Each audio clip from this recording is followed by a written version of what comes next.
Welcome to the Georgette G. deBlois Show. My guests are Diane McCurdy, Gabe Meline, and David Templeton. It is my pleasure, indeed it really is my pleasure, to introduce some of Sonoma County's finest reviewers and critics. Diane McCurdy is a movie critic for KRCB Radio, that's Radio 91.1, Thursdays 8:35 a.m. in the morning. I've listened to her many, many times. Her emphasis there is on esoteric, slightly off-center, foreign, independent, and downright weird. Also, she has participated with the real-time film discussion group every other Tuesday, I believe it is. Gabe Meline is a musician, associate editor of the North Bay Bohemian. I read somewhere that you're a record obsessive and a local history aficionado. That's true. David Templeton, my good friend. He's an author, a performer, and does theater reviews.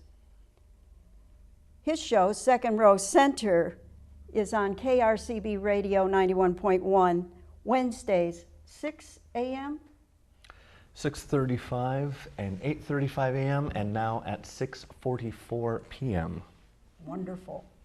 David is also a UUCSR writer. UUCSR is the acronym for Unitarian Universalist Congregation Santa Rosa Writers. And I write for the Bohemian. And he writes for the Bohemian. Today, the show is reviewers interviewing reviewers. And I feel so privileged to get the three of you with your extraordinarily busy schedules, personal as well as professional, to be with us. So my personal warm thanks to each of you for doing this for us. Thank you. No problem. Thanks for having us. Seeing as how you're all leaders, you're all individuals, who'd like to start interviewing first or chatting or having your conversation? Well, people always ask me, what movie should I see? But this is the great doldrum season because it's after the Academy Awards, all the prestigious films have come out, and it's in between the summer blockbusters. And so there really isn't a lot out there. But if you want to see something quirky and weird, it's The Secret of the Book of Kells.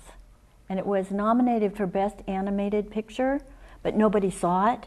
And it's the medium is the message. It is every cell in this particular animated feature is reflective of the Book of Kells, which is an 800 AD manuscript. So you get all the little curly cues in the Celtic crosses. And so if you want to see a good movie, The Secret of the Book of Kells.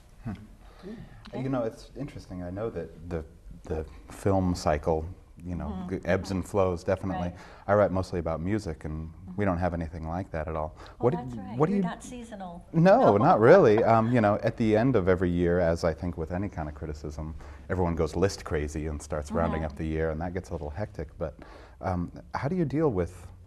Well, how do you deal with the downtime, and how do you deal with in December when all the big Academy Award prospects are coming out? So many movies, so little time.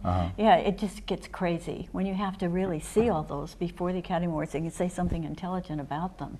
So it gets crazy about that time. Now I'm looking around for something, and maybe perhaps I'll review a DVD or something. But usually at the Rialto, the indie season is a little bit more even. And now we have the one, The Secret in Their Eyes, is playing now at local theaters, and that is it Argentinian? I think so. I'm not sure. And it is got the award for Best Foreign Film.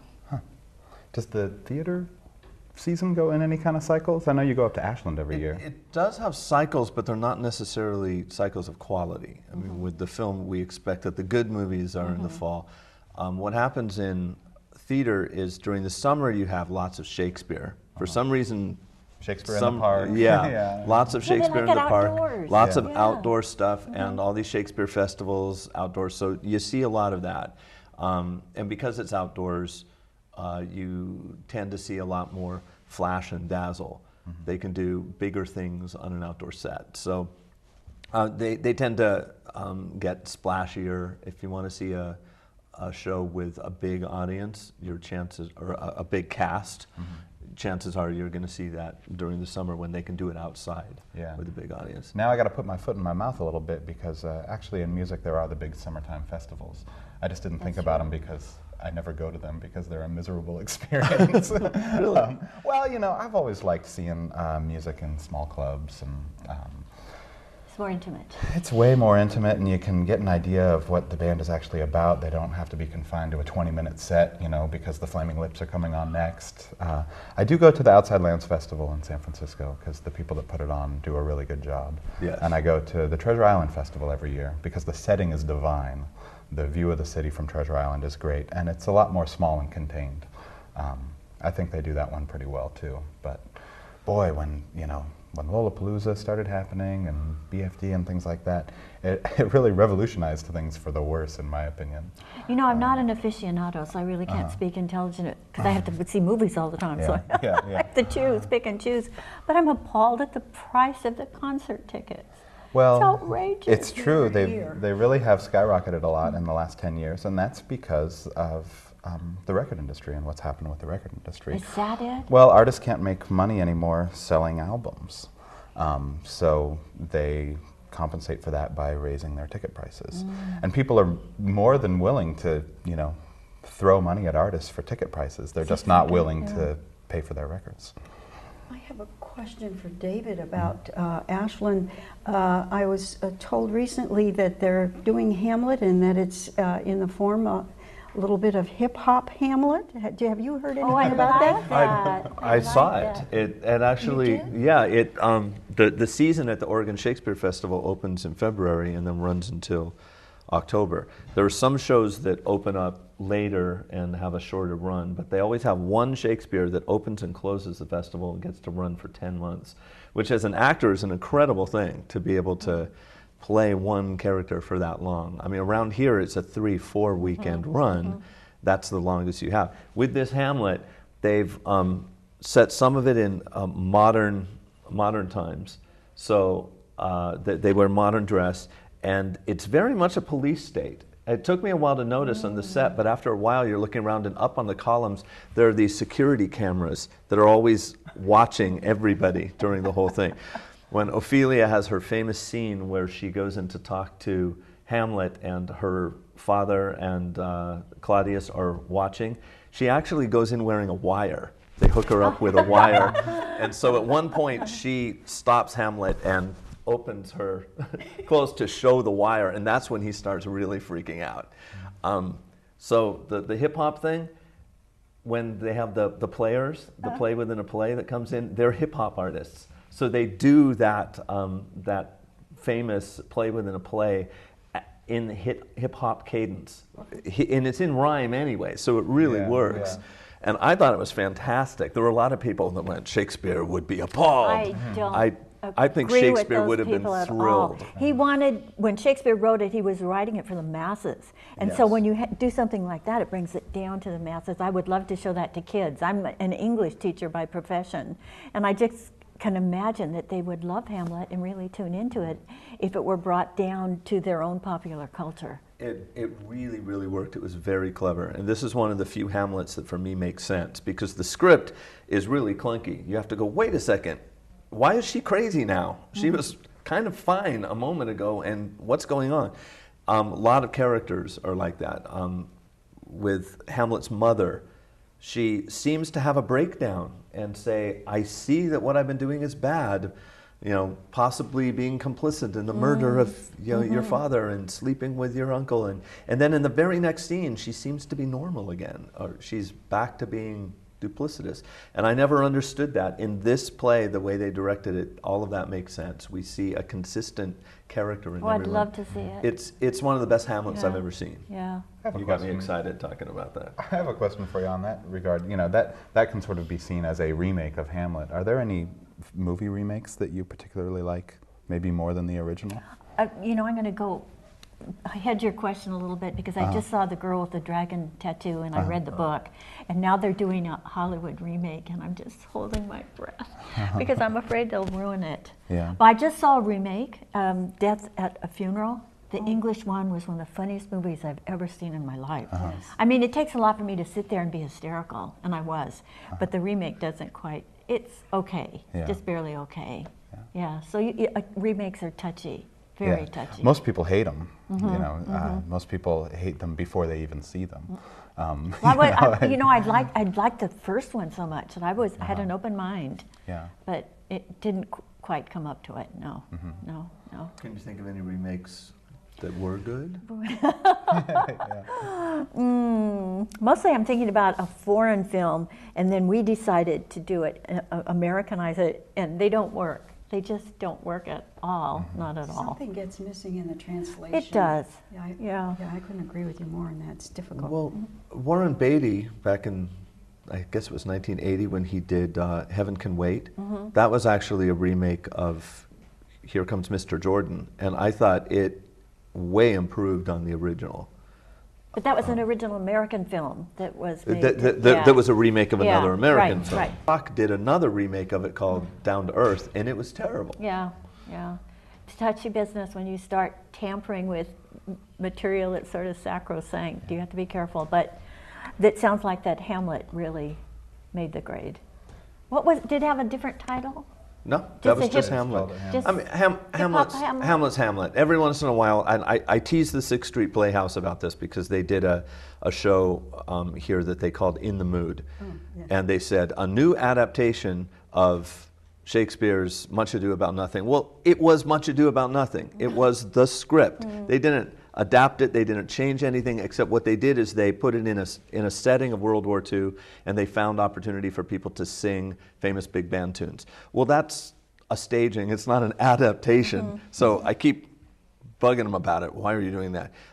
Though I'm thinking that I should take advantage of that. I was talking to one of the techs at KRCB, Mark, and we came up with the idea of doing our adaptation of As You Like It, in which everybody keeps bursting into Carpenter's tunes. We think it'd be perfect. There's a really depressed character named Jake Weiss. Well, he can sing Rainy Days and Mondays.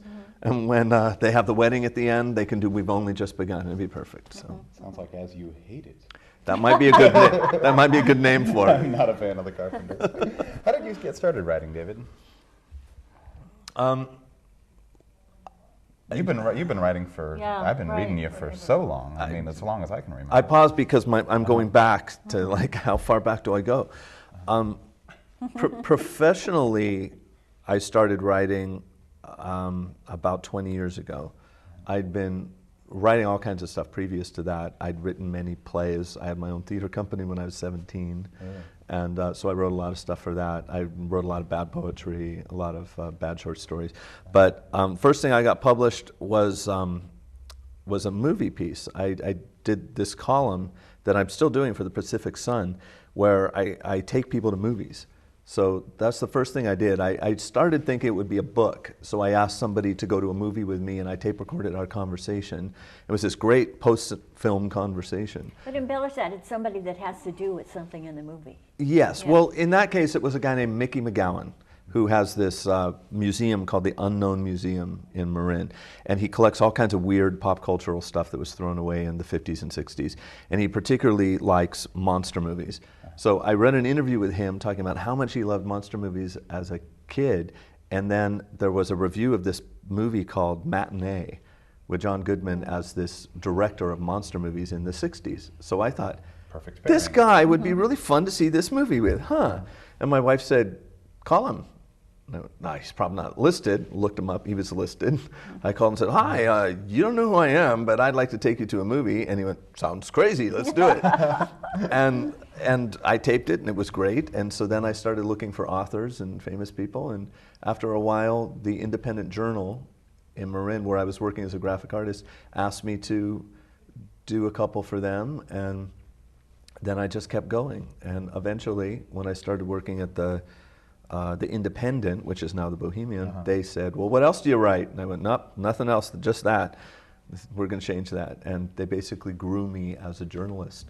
Not long after that, I was given an assignment to go talk to some sheriffs after somebody had died in a jail. And I can't do that, and you'll do fine. Wow, so you went from these fun, casual conversations with people about movies. I was just turned into a journalist. Yeah, was this John Boland and Jim Carroll when they owned it? It was 90s? Just after that. It was Greg Cahill, and and Gretchen came on, Gretchen Giles, who's now the main editor. So they just grew me as a writer, and that's how it happened. I've always loved theater, though, so somehow it was just became this natural groove that I started regularly reviewing theater. Okay, it's your turn. How did you start? My turn? I started in high school with an underground paper. Called Boy, Does High School Ever Suck? And it was, it was loosely about high school and, various people's frustrations with it. I learned a lot doing it. I didn't know what I was doing. There was a movement in the early 90s of photocopied zines. I was a fan of them, and I figured I could do that. So I got my dad's typewriter and just started going for it. Had friends of mine at school turn in articles about the administration and policies and things like that. I always also interviewed a band in each issue. So the first band I ever interviewed in my life was Green Day. Really? Which you can now see on Broadway and the Grammy Awards and stuff. They played around here a lot, and they were good friends. Then after school, I did another zine called Positively 4th Street, which kind of had a Santa Rosa angle. I was really interested in local history and what was happening downtown and what kind of graffiti was painted on the water tower in Railroad Square, and I would just find all manner of things to write about. And I also always wrote about music in Positively 4th Street too, and my failed life, personal pieces and things like that.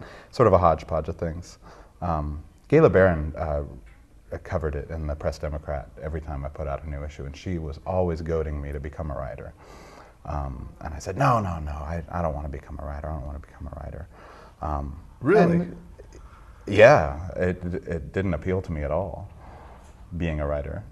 Those boring, stuffy writers. No, it wasn't the people necessarily. I think it was just the act. I wrote letters all the time, and I loved writing letters, but I didn't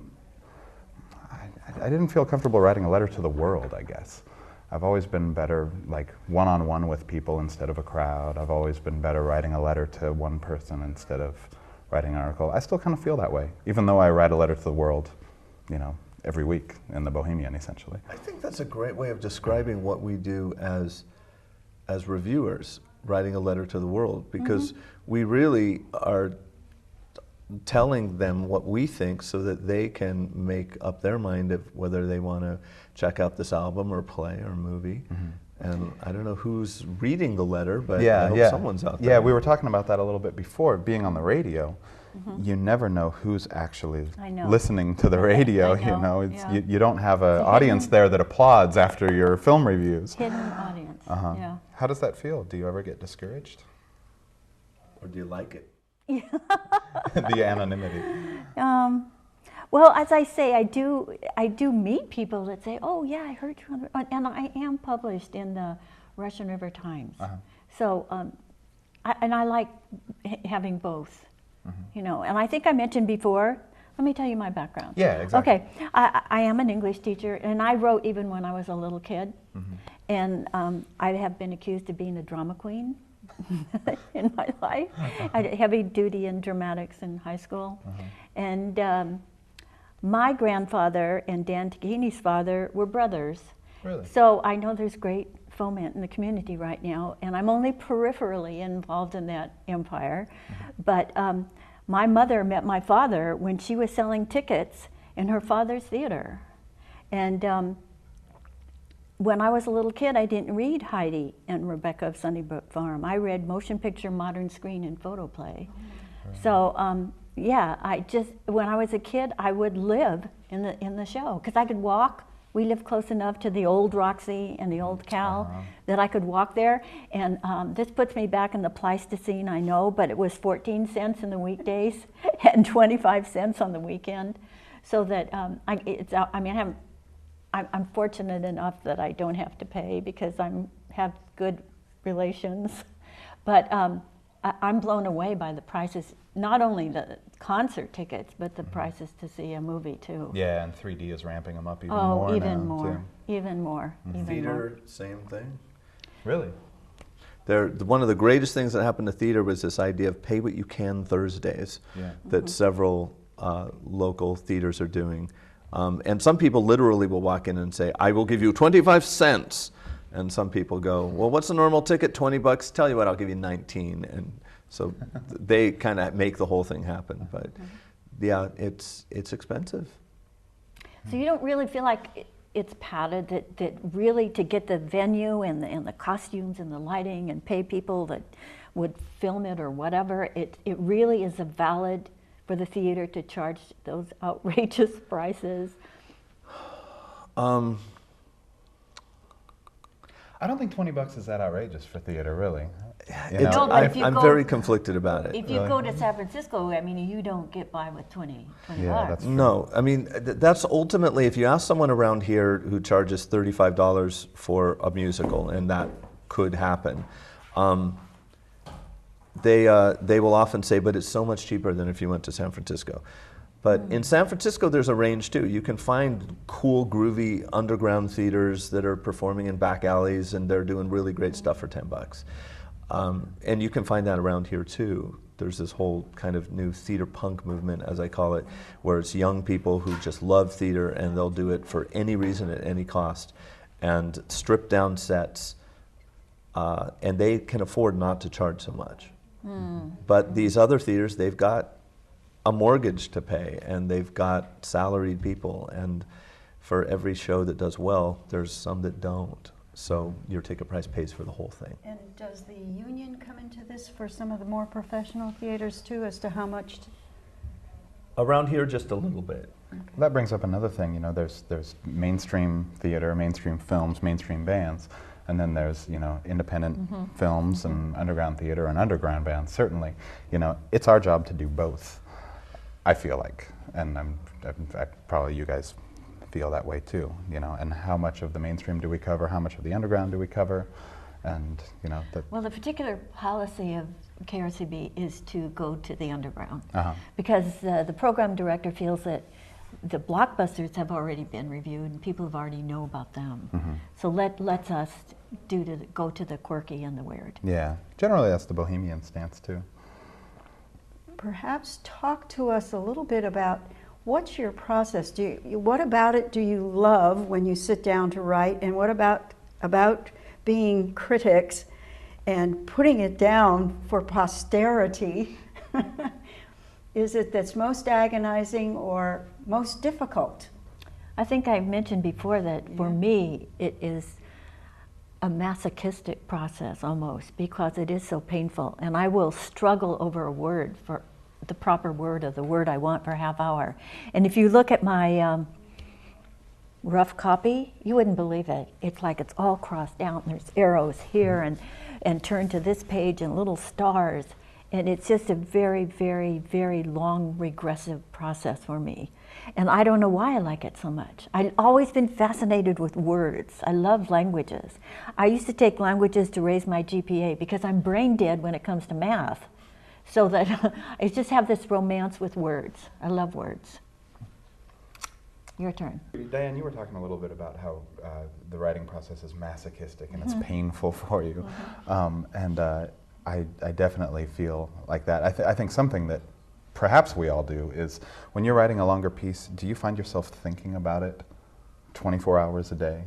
Where, you'll go to bed and you'll be ready and you'll go, oh, that's the word I want to use. Does that happen to you? Even after I filed it. Even after, and then you write to the worse. Please, can you please change this word? Oh wait, I just came up with a better lead. I know. I know how to begin that. Oh, it's too late. Yeah, I've done that before too. Of course, the thing that helps is taking notes, and I think, do you have that notebook? Oh. We got to see this notebook. which is, I don't know if you can see it, but it's This is the way I write. pencil you know? all crossed out in red. And this is what you'd call a final draft? No, then I. I'm just kidding. Then It's a I rough type draft. it. Then I type it. Yeah. Yeah. I have, in fact, it's always in my back pocket. I've got this little black book from my single days. And I always keep a little piece of paper in there, and I've always got my Pilot G2 right here. So if something comes up and I go, oh, okay, and so I have tiny little pieces of paper all over the house that I pull from in writing things. What do you take notes on? Well, I have a notepad that I take with me to the theater. I don't have it with me, but I always have a pen. And so when I'm watching a play, I'll be scribbling. In fact, last night I was at a play, and I had a scratchy pen, evidently. And my wife at one point went, shh. Because in the middle of the play, I'm writing stuff, and people could hear me, and I went, uh-oh, I didn't know I was being so loud. Now, what percentage of your notes can you not read afterwards because you're writing in the dark? 50%. 50%? I used to have a pen that was lit up, and that was wonderful. I had one of those, but it's so distracting to other Yeah, it's people, true. and I Yeah. really don't want to wreck it for them. So I have to get a quieter pen and figure out how to write bigger. But yeah, I do refer to that when I then write my review. But I write my review straight into the computer. Oh, I look yeah. at my notes that mainly what I write down is quotes of some line that I think would be great. Maybe I'll make an observation if I don't think I'll remember it later. But I'm always concerned that someone's going to find my notebook, and I don't want it to be, this play at intermission is already clearly a terrible play. I hate it, and I intend to savage it in every possible way. Who writes stuff like that? So I keep my opinions to myself. In fact, after plays, when the director comes up and says, "What did you think?" I'm always going, "Well, I'm going to think about it for a while." And Good. well, you'll have to read my review. You know, that brings up another point. Even the very best criticism is subjective. It has to be. And for example, I don't like science fiction and I don't like fantasy, but I can appreciate it. But still, it's my opinion. Sure. Yeah, yeah. Yeah, I don't think that anyone wants to read something without a point of view. That's something that I wrestled with early on, is that, well, I should see this from both sides, and, you know, the Libra in me says, you know, to be very objective and stuff. And I always felt sleazy turning in copy like that, because we're human beings, you know. We do have opinions. We do have a point of view. We're talking about what it takes to be a writer beforehand, and the first thing that came to my mind was, you got to be opinionated. You have to be opinionated. You have to know what you like, but I don't think it helps to be a critical person in like a highly pessimistic, hard to please. I guess what I'm saying is hard to please. I don't think that helps being a critic, being hard to please. On the other hand, being too easy to please is not good either. No. And I stray towards that. I love theater so much that I'm often dazzled by just their attempt. Like, oh, they're so cute. Yeah, They're trying so hard. It's so great. Yeah. I feel the same way about bands a lot of the time, and young bands particularly can charm the socks off of me. And I'll say wonderful things about them in print, and they'll break up within a year. You know, they're not going to be successful at all, but they've captured the original impulse to make music, and it reminds me about that. I'm reminded about that all the time. It happens time and time again around here, especially with local bands. But, you know, sometimes people think that I must love all music. They come to my house and I've got about 5,000 records or something like that, and they say, "Oh, you just must know so much about music." And I go, "No, 5,000 records is a drop in the bucket." I mean, they release 5,000 records every week now. You know, so in the grand scheme of all the records that have been released in the world, 5,000 records is a really, really slim percentage. So if you look at it statistically, I hate most music.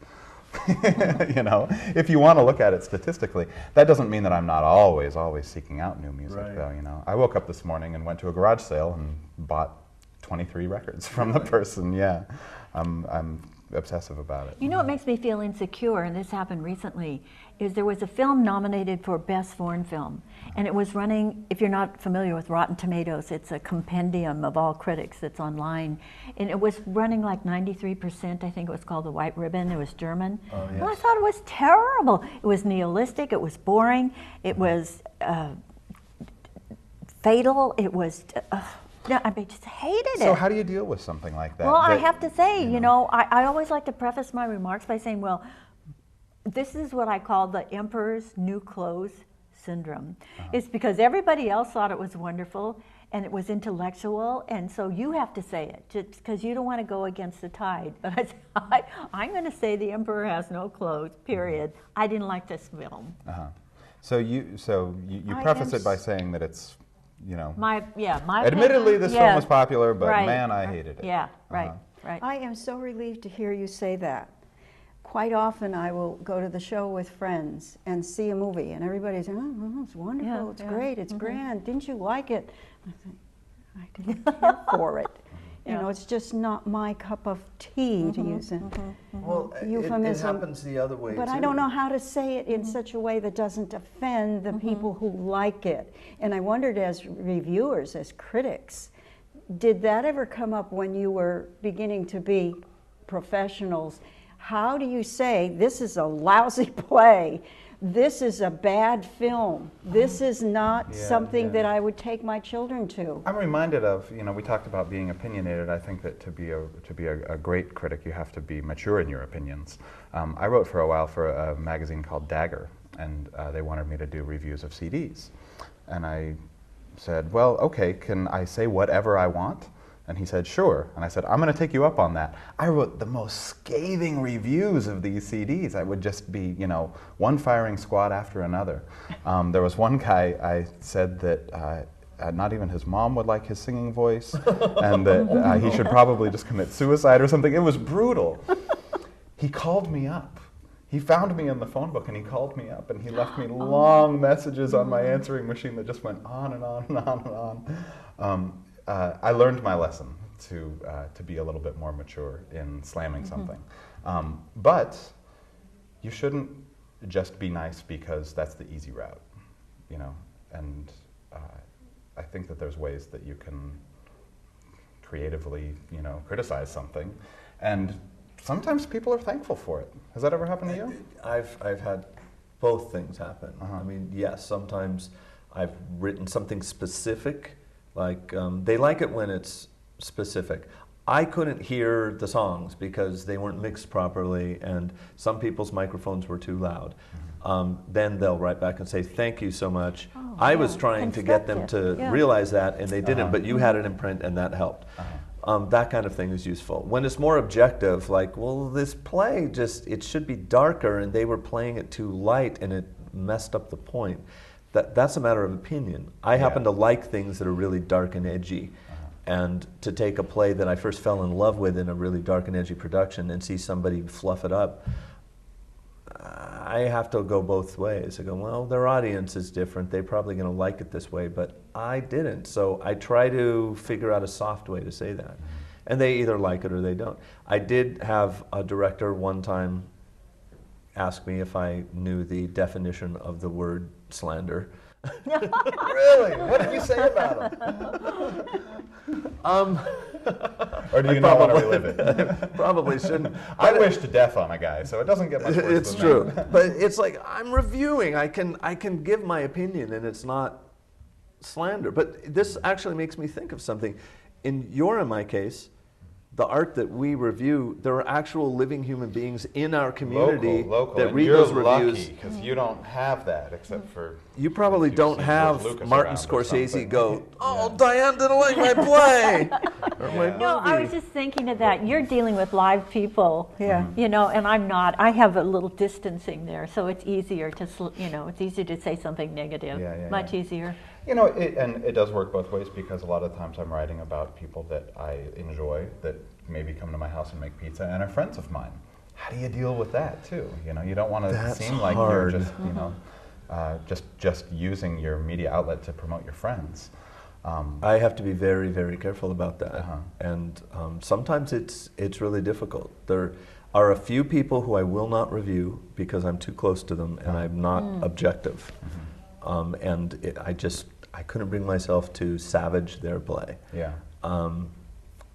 When I was working on my one-man show, my director is David Yen. He's a fantastic local Yeah, he actor. did the Santaland Diaries. Yeah, Santaland Diaries, bunches of things. Right now he's about to open up in Guys and Dolls. So for a while there I took a break from reviewing him. I would still write about his shows and interview him, but I knew I couldn't during that process be objective. And even if I could, other people could look at me and say, well, you just said nice things about it because he's the director of your show.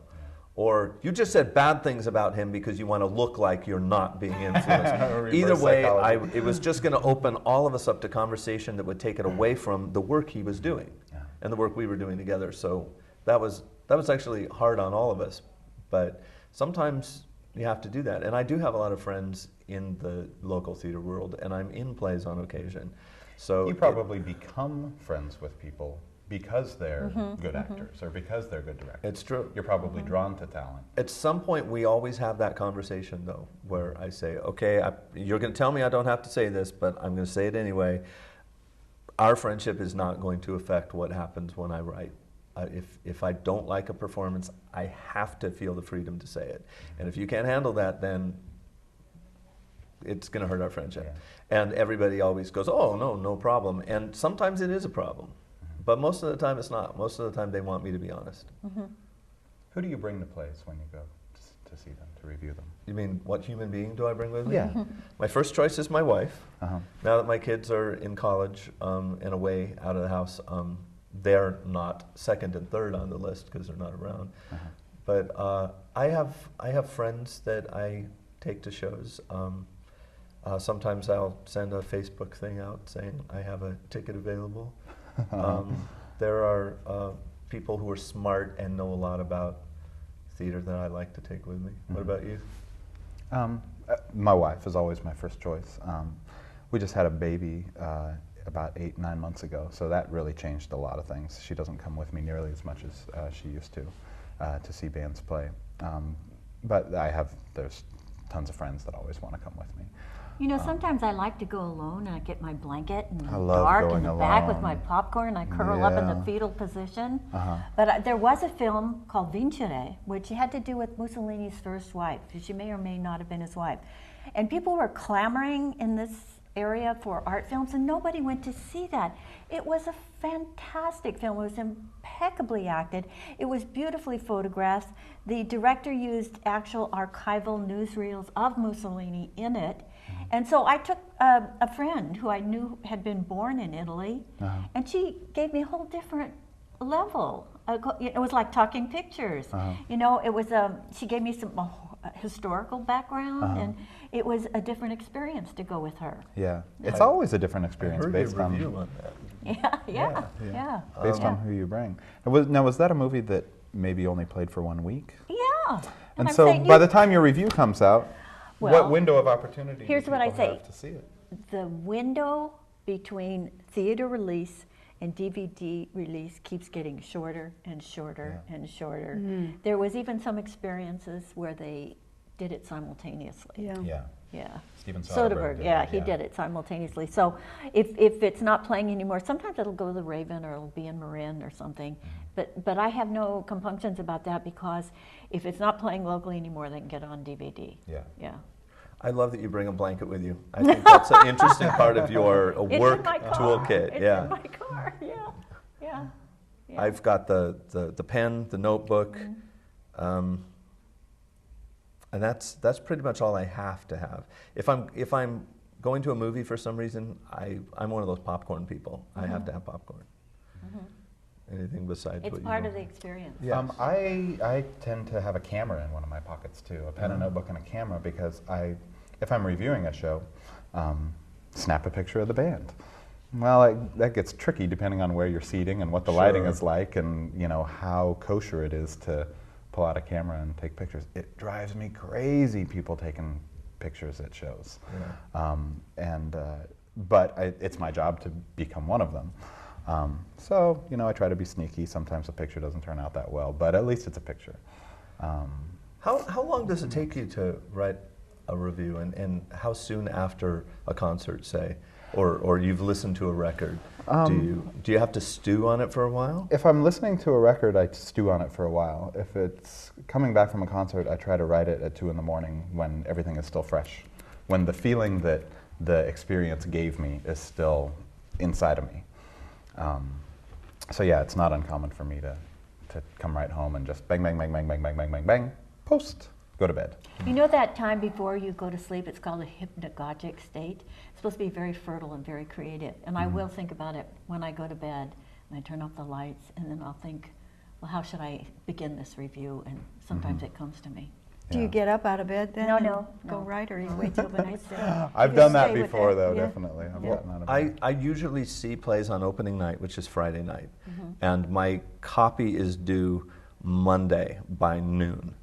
And so I usually wait until Monday. I know. And I get up at 6 or 7 and I start then really working on it.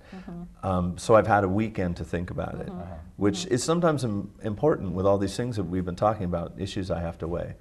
But one important thing I feel in my reviews isn't just to say this is a good play, it's not a good play, but to put it in a context so people can appreciate it. Because like you said, things are objective. Some people are going to love it because it's farce, and other people are going to hate it because it's farce. So I can't say this is a great play for everybody. What I have to do is write about what farce is, or Right, whatever I'm talking right, about, and I right. put it in some kind of context. I was recently writing about Our Town, which they're doing up at the Healdsburg Players, and I know that Our Town divides people. A lot of people have seen bad productions or high school productions, and they despise it, but they've never seen a good production of it, and that breaks my heart because it's my favorite American play. So I feel like I need to educate people about it. And so I spend a lot of time after I see a show stewing about how I'm going to put it in the best light so they can make the best decision, the audience can make a best decision about whether or not they want to go see that show. Well, you know, I think I have 4 levels. The first level is, because I'm an English teacher, I'll look at character, plot, symbols, foreshadowing. The second level would be to look at it from the point of view of a film, mise-en-scène, and the acting prowess and casting. And the third level would be more technical, like the angles and perhaps the cinematography and the score or whatever. And the fourth level is my favorite because it's the dish. You know, this person refused this role because her ex-boyfriend was in the movie. Yeah. And also some dish is legitimate, like say, I read the book and this was different, or I seen the play and the play did this. And so I always try to bring some kind of interest into it that maybe Roger Ebert wouldn't, you know, something that might be a little bit off the wall but still would attract people's attention. I guess Roger Ebert is the critical god. And he just writes now. He doesn't speak anymore, and so all his efforts are in his writing. Yeah. Yeah. Well, I always thought Roger Ebert is one of the best reviewers in terms of how he writes. He's so smart, and he makes things so clear, and yet he's willing to throw in a really wild, entertaining, snappy, snarky comment. He wrote one of my favorite movies of all time, Beyond the Valley of the Dolls. That's right, he did. When I He first did. saw that movie, I thought, this is what Roger Ebert thinks a good movie is? You've seen the movie. Oh, yes. Probably, yeah. It blew my mind. And then I watched it again. And then I watched it again. And I watched it again. And I've seen that movie probably a dozen times. It's amazing. It's kind of a brilliant movie. Yeah. It's really a spoof of bad movies. Yeah, in a lot it's of ways. totally something else. I've never really heard him talk about it that often. He doesn't like to talk. He doesn't like to talk about it. Yeah. But yeah, that movie gave me a new appreciation for Roger Ebert, and then especially his renaissance in the last couple of years. You know, blogging. He wrote this incredible blog post about books and what they had meant to him. It was amazing, and yeah. Well, it's interesting. I mean, here's a guy who has written screenplays, but he stopped because he felt there was a conflict. Yeah. Trying to make movies and work with studios and then write about them. He felt like he couldn't do that. I'm somebody who performs, and I feel that it helps me as a reviewer to keep doing that. I mean, it's not just an intellectual exercise, me looking up at the actors thinking, well, they should be better. I've done it. I know what they're going through, and in some cases, I think, see and explain some of what they're doing on stage in a way that other people can't. You're a musician as well as writing about it. And I remember when I started writing for the paper, I thought, well, here it is, the fork in the road. You can either play music or write about it. It just seemed like there was no way to have both. You know, obviously I still do both. I don't feel that weird about it because there's a perception that the public has of critics as if you can't do criticize, or you know, Templeton, he must be a failed actor, that's why he's a critic, or Meline, he must be a failed musician, that's why he's, you know, a critic. And that's not necessarily the case. I don't think that you're trying to be a super famous actor. I'm not trying to be a super famous musician. I know that playing music, you know, doing the thing that I write about helps me to understand it so I can write about it better. But I think I just play music because I like to. Really. I mean, I couldn't stop. You know. I have a question about film and television, and films that are made for TV and films made for the large screen. And I wanted to know what's your opinion about that process that goes on. I know that the technologies are very closely related now, and this element of 3D is coming in. I'm not sure of where to put that just yet. And how do you see that affecting the moviegoer and the person who's got these huge entertainment centers at home now? And do I still have to go to the movie? See, the language is like that. Well, I belong to a film group that meets twice a month. And most of the people in there are frustrated screenwriters. And they really feel that the better writing now is for TV. And perhaps because it doesn't take quite as much money to produce a movie for TV as it does for one in the studio, which is the average is outrageous. I think the average is 60 million, and that's the average. You know, like you have Avatar that was 300 million. So I think that some of those movies made for TV are wonderful and should be judged right along with the theatrical movie, and they end up on DVD anyway. I would review those just like I would review a theatrical film, and use the same criteria to judge them with. And sometimes, as I said, you know, money doesn't always make something better. Oh, yeah. What do you think about that, David? The Winona Ryder one about the founder of Al-Anon. Yeah, that was incredible. That was on the Hallmark Channel, and it was at Diane Lane. I can't remember now who played Temple Grandin. Oh, right. I remember reading about that one. Oh well. So, yeah. Well, this has been fun. Well, I've enjoyed myself tremendously.